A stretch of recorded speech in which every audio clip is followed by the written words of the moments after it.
Hey everybody, it's Dak here from the Ed Boys, and today we have my top 10 mid-level moneymakers. Real quick, let's talk about what mid-level is. It's right in between low and high level, I guess, right? I feel like there's a bit of a gap between mid and high level stuff, mostly because of how slow leveling gets. As you get to higher level, there's a lot more time between getting a mid-level and a high level in a certain skill, for instance. So I would squeeze like a mid to high tier in there, right in between mid and high tier. There's kind of, I don't know, its own extra fourth tier. And another thing to note is that each player is going to consider mid-level to be different depending on what levels you're at. To be fair, that's going to differ from person to person, and in my opinion it's also going to differ from skill to skill. For example, 85 Slayer, you can start fighting Abbey Demons or even the Abyssal Sire, try to get some whip drops, maybe build a bludgeon. 85 Slayer is not very quick to get from a fresh account, so it's a bit past mid-level in my opinion. But then to be fair, 95 Slayer for the Hydra is much higher level, so that's more of a high level moneymaker, and then Sire stuff would be like mid to high level maybe. And then if you were to compare that to like cooking, getting to 85 cooking, that's not a tough requirement at all. You can do that within the first few days of an account if that's all you're focusing on, and even if you don't have that much cash to work with. So I would say that 85 cooking is kind of a low to mid-level rather. So two different 85s there, and you can see it kind of, one of them's mid to high, one of them's low to mid rather. Long story short, these are moneymakers that I would consider to be mid-level for an account in general, but that is always up for debate too, just like the order of the list. I won't be putting a concrete number on this necessarily. I'm generally leaning the lower to mid requirements for the list, trying not to get too close to those high requirement moneymakers, and then trying to take my best look at all of the requirements like quests and how much money you need, not necessarily just what level you need in a certain skill. This is not a guide to teach you how to do these methods. This is just a top 10 list, and any guides that I do have for these methods will be linked in the description. We're going to start the list with a very simple moneymaker, Fletching Ruby Bolts. In general, I could squeeze just like the Fletching skill into this low to mid-level moneymaking section. Cutting logs into longbows starts to profit at maple logs, and it's pretty solid AFK profit with yew logs, but specifically we're going to be talking about making ruby bolts here. Ruby bolts are very commonly used against high level bosses, so they are very often high in demand. The majority of the process for making ruby bolts actually does make profit, turning addy bars into unfinished bolts, adding feathers to those unfinished bolts, cutting ruby bolt tips out of rubies, attaching those ruby bolt tips to the adamant bolts, even enchanting those ruby bolts. Each of those individual steps does make a profit, but you don't have to make the bolt from scratch to make any money. Either buying rubies and cutting them into bolt tips, or buying bolt tips and addy bolts and then attaching the tips to the bolts. Those are the two things that I suggest for some mid-level fletching money making. It's not as easy to stack up on a lot of rubies at once unless you have a good cash stack, but buying a stack of adamant bolts and ruby bolt tips isn't too bad, other than the fact that you might hit the GE limit, so buying them overnight is a little bit better too. It is remotely AFK to attach ruby bolt tips to adamant bolts, and you never really need to rebank since you can just bring the whole stack with you at once. So this is a chill moneymaker that you can do anywhere in game, and you can get 300k to 400k GP an hour depending on the prices at the time, of course. Next up at number 9, we have Eclectic Impling Hunting. I put Impling Hunting as a whole on one of my top 10 skilling moneymakers in that video, but for the mid-level action, we're specifically sticking to Eclectics. You can catch Eclectics right at 50 Hunter. With most hunting moneymakers, it's a bit frustrating right at the level requirement, so I would suggest pushing to 60 plus to help yourself out a little bit. The higher your Hunter, the more money per hour you can make with this method. Eclectics spawn in the same spots in Puro Puro, so you don't have to use a binding spell on every catch by any means, but you do want to bring like a binding spell with you, bind or entangle, something like that. If you complete a Kingdom Divided and you have 50 magic, you can use Dark Lure, which is on the Arceus spellbook. Dark Lure is going to bring the Impling back to you instead of just freezing it in place, which is insanely convenient. I was a fan of Impling Hunting before Dark Lure, but now it is way less frustrating when the Impling decides to run away from you.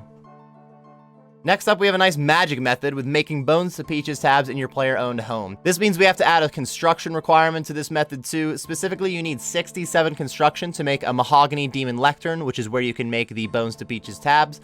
You could boost from 59 construction with a Crystal Saw and the +5 boost from a Stew. You also need 60 magic to use Bones to Peaches, and you have to unlock the spell from the Mage Training Arena. You don't have to make Bones to Peaches tabs to profit though. There's a lot of other tabs that can make profit. In general, like all of the teleport tabs are good. So you only need 47 construction to make one of the weaker lecterns, and you can make money from there.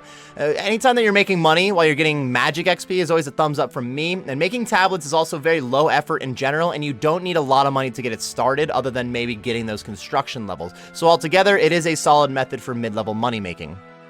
Next on the list, we have the Temple Trekking minigame. The minigame is mostly known for being the place to get the Lumberjack outfit, which is a very minor boost in woodcutting gains. If you take the short path on Temple Trekking and you skip as many rooms as possible, you can grind out some Nail Beast nails. Nail Beasts can only spawn while you do Temple Trekking, and their nails can be used to make Sanfu serums, so they are pretty expensive. Nail Beasts are very easy to kill, especially if you have Protect from melee, so you do not need to be high combat to kill these. The thing about any mid-level combat moneymaker is that you make a lot more money at it if you're high level instead. So even though you can do this with mid-level combat, the higher you're willing to get your stats, the more money you're going to make. You could show up with like full rune and some prayer potions and still make money off of Nail Beasts though. They're very easy to kill. It is worth pointing out that you also get rewards when you safely escort the NPC through the swamp, and you can turn these rewards in for some bowstrings for a little bit of extra profit. At higher levels, you can make over 1 mil an hour at Temple Trekking, but for the mid-level requirements, you're not going to be making that much money, of course. Still, 400k to 500k an hour is very doable, all depending on your stats and your gear.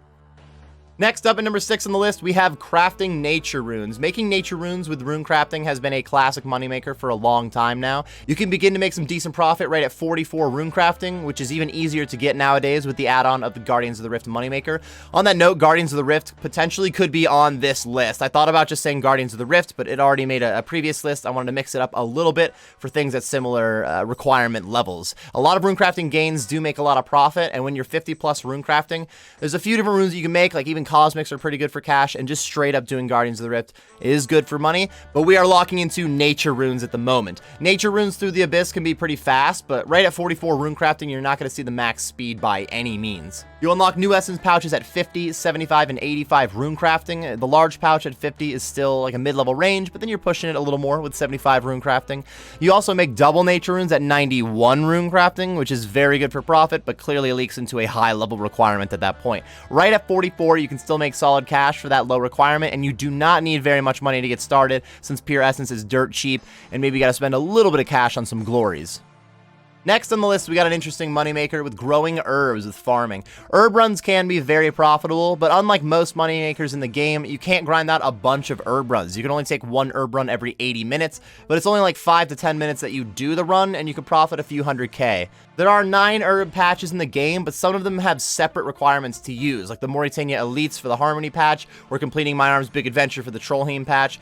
Even without unlocking any other patches, any of the extra patches, you still have access to 4 of them right out the gate with Catherby, Ardoin, Falador, and Hosidius. The best profit for herb runs is with Ronars, which only requires 32 farming, but you're only going to profit well with Ronars if you have all the other bonuses for extra herbs, like Ultra Compost and the Magic Secateurs.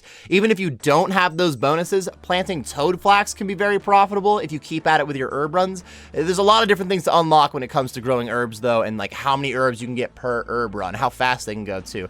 I brought up that not every patch is unlocked right away, but there are items like the Magic Secateurs and Ultra Compost, and even unlocking good teleports for each patch. That adds on even more requirements if you're trying to make the maximum money possible. The more requirements we pile on, the further we get from mid-level in a way, but it does make herb runs like a really good goal setter. If you're not really sure what to work on in between your herb runs, you could always try to unlock some more patches or get some better teleports or something like that. I do have an herb run guide that is linked in the description. Since there's a lot of different things that you can unlock for herb runs, a full guide might be more helpful. In general, though, you can start growing herbs at a very low level, and you can make some pretty solid passive profit. For number 4 on the list, we're making our way to thieving, which is one of the better money-making skills in the game. You can start pickpocketing master farmers at 38 farming. With no other thieving boosts and 38 farming on the dot, you have just over a 50% chance to pickpocket, so you succeed more than you fail, but it's still really slow at 38 since you get stunned every time that you do fail. Also, you want to have the rogue's outfit whenever you're making money with pickpocketing.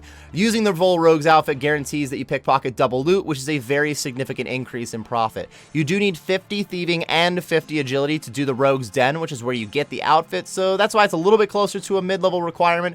And then even right at 50 thieving, you're not going to cruise through pickpocketing master farmers. Every thieving level that you're willing to get before you camp the farmers is going to help you out for sure. Plus having things like dodgy necklaces or using Shadow Veil on the Arceus spellbook and completing your Ardoin Hard Diaries, that is going to go a long way for increasing your profits here. Similar to doing herb runs, there's a lot of add-ons for pickpocketing master farmers, which makes it a pretty good goal setter on the account. Ronar seeds will be the majority of your profit, but occasionally you get those Snapdragon seeds too, which is a nice boost. Those seeds have gone down in price recently, thanks to a lot of them coming into the game through the power of Tombs of the Masket, but in general, seeds are something that players buy very often, so this will always be at least a pretty good moneymaker for mid-level players. To start off number 3 on the list, we have potentially the highest requirement method here. Also the method that I have the most fun with on this list. I may have bumped it up for that reason. Killing the giant mole is a classic bossing moneymaker, but it really borderlines on the term bossing since it is so easy to kill the giant mole. You're hardly actually bossing, but he does have a boss pet. The main requirement here to actually make profit from the giant mole is that you have to complete the Falador hard diaries. That way your Falador shield will show you where the mole is in its lair, and you get noted mole skins and mole claws, which is like 95% of the profit.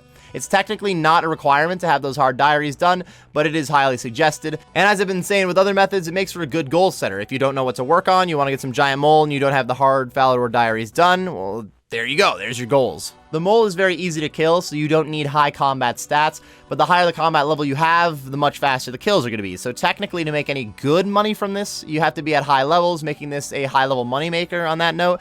It really depends on how much cash you have, what you consider to be good money, to be fair. In general, mid-level moneymakers are not going to be making the best money in the game. That wouldn't make any sense. The mole grind is very simple to get started. You can just take like full Darox or even your best melee gear, protect from melee.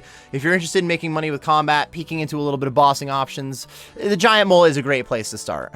For number 2 on the list, I have a moneymaker that we could squeeze into the low-level category. Making unfinished potions has the potential to make a lot of money, and you can start making money with potions as low as prayer potions, which only requires 38 herb lore, and this is one of the fastest skills to train, so getting to 38 herb lore is like a joke. When making potions, there's a few steps involved. First, you clean grimy herbs, then you use an herb on a vial of water to make the unfinished potion, and then finally a secondary ingredient on an unfinished potion. That's when you get good herb lore XP.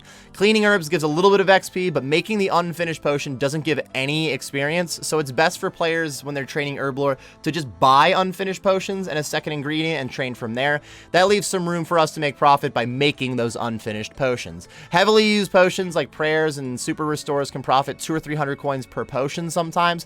I'm not a huge fan of money-making methods that really don't get you any XP either. It's good to get your stats up too, but overall, making unfinished potions can make a lot of money, and the only requirement here is that you're going to need a lot of cash to be able to buy a lot of supplies at first. Really, other than the cash stack, just getting to 38 herb lore is very easy to do. And finally, for the number 1 mid-level moneymaker on my top 10 list, we're running it back to the Blast Furnace. The Blast Furnace has made an appearance in a few of my money-making lists, but that's because it is such a good moneymaker for its general requirements. You can begin to make money with the Blast Furnace at 30 smithing, which on its own is a low requirement, but I highly suggest getting the coal bag before you start the process. Once you hit 60 smithing, you save a little bit of money from having to pay the foreman, and at 85 smithing, you can begin to make rune bars, which ends up being up there and one of the best skilling moneymakers in the game, but we're clearly leaking into high requirement moneymaking methods at that point. Just setting up for steel bars at the Blast Furnace is very easy to do, kind of a low-level thing, though you also need a cash stack to work with, and a few other things like your graceful gear is very helpful to have, so it kind of leaks into a mid-level requirement, but clearly not as difficult to get set up for as like the giant mole, for instance. Blast Furnace makes for a very simple profit. You can make a ton of bars per hour, and those bars require half as much coal as they normally would, so you profit a lot per bar. Bars will consistently be needed for other activities, so generally it's very easy to sell your bars off. It's not that complicated. It makes some solid cash, and you can really start to grind this out fairly early in an account, so this is a lot of thumbs up from me. Blast Furnace almost leaks into the low requirement stuff, so the fact that it's so easy to get to and makes such good cash makes it pretty easy to put it on top of this list. Before we wrap up the video, let's knock out a couple of honorable mentions. Fishing minnows can add up to some pretty good cash for the fishing skill. You can get 500 plus sharks an hour, but it's leaning on a high requirements to really get 500 sharks an hour. You want high fishing. Mining gemstones in the Shiloh village can make pretty solid cash without needing a high mining level. You still want 70 plus, maybe 60 to 70 plus, and you do need to unlock the Karamja hard diaries to get the area to mine good gems. So we're leaning a little bit into the tougher requirements to get started there. Charging orbs is another great moneymaker for magic. You can make some solid cash, and it's fairly AFK, though for most orb charging methods, you'll want to have a high agility level too. Cooking fish can profit very well when you get to higher level fish, like monkfish and sharks, for instance. But like we talked about earlier, it's really not that hard to get to a high cooking level. And finally, we have crafting jewelry. Even low-tier jewelry like gold bracelets or ruby bracelets can profit well, but with a good cash stack and 74 crafting, you can make dragonstone bracelets, which are very solid for making crafting profit. that's going to do it for my top 10 mid-level money-making list, everyone. Of all the top 10 lists that I've worked on so far, this was probably the more difficult one to put together. There's a lot of different factors that go into what makes something like a mid-level moneymaker. Just from player to player, that is going to differ. But then ordering the list wasn't really easy for me either. I pretty consistently moved a lot of these around, but I'm currently happy where everything is sitting on the list. With so many ifs, ands, and buts for mid-level moneymakers, this also gives us even more room for discussion, like where you would order these, other methods we could have on this. So let me know your thoughts on the list in the comment section below. Thank you very much for watching my top 10 mid-level moneymaker list, everyone. If you enjoyed the list or you just got some useful information out of it, be sure to like and subscribe for more content. I do stream on Twitch, which should be linked on the screen and in the description. I also have a Discord, which is linked in the description. Thank you very much for watching, everyone, and best of luck on your money-making grinds.